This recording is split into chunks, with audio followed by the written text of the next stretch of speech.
Alright, quick question. What would you do if you looked up at the sky and saw a swirling sea of rainbow-colored clouds that looked like cotton candy straight from a dream? No, you're not hallucinating, and no, this isn't some sci-fi movie. This is real life. These jaw-dropping, out-of-this-world clouds are called mother-of-pearl clouds, and they're so rare most people will never see them in their lifetime. But today, you're one of the lucky ones, because I'm about to show you exactly what makes these clouds so special, and trust me, it's more than just their pretty colors. Okay, so first things first, what are mother-of-pearl clouds? Also known as nacreous clouds, if you want to sound fancy, these bad boys form in the stratosphere, which is way higher than your everyday clouds. We're talking heights of around 50,000 to 80,000 feet, that's almost twice as high as where commercial planes fly. And here's the wild part, they only appear in super cold places like the Arctic and Antarctic regions, and only when the temperature drops to a bone-chilling minus 78 degrees Celsius, minus 108 degrees Fahrenheit. Yep, nature had to turn the freezer all the way up just to make these clouds happen. Now let's get to the part you're really wondering about, why do they look like they were hand-dyed by unicorns on vacation? Here's the science. Unlike normal clouds, which are made of liquid water droplets, nacreous clouds are made up of supercooled ice crystals. These ice crystals are so tiny and so smooth that they scatter sunlight in a super specific way. This process is called diffraction.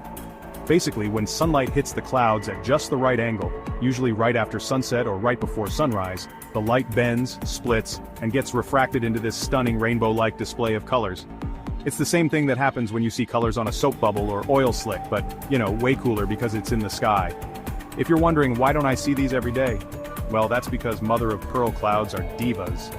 They only show up in polar regions during the dead of winter when the stratosphere is as cold as an ex's heart. And even then, you have to catch them during twilight, when the sun is just below the horizon. Miss that tiny window, and it's game over. Oh, and did I mention they're incredibly picky about altitude too?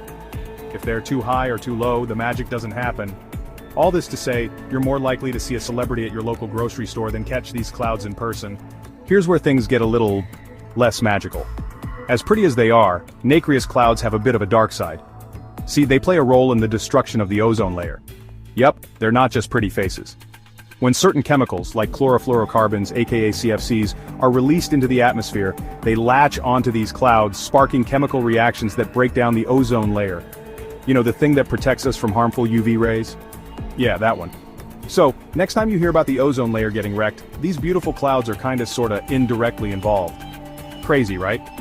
Okay, so maybe you're thinking, this is cool but I'll probably never see one in real life. Fair enough. But here's the thing, just knowing these clouds exist gives you bragging rights. Imagine telling someone, did you know there are clouds so rare and colorful that they look like rainbow cotton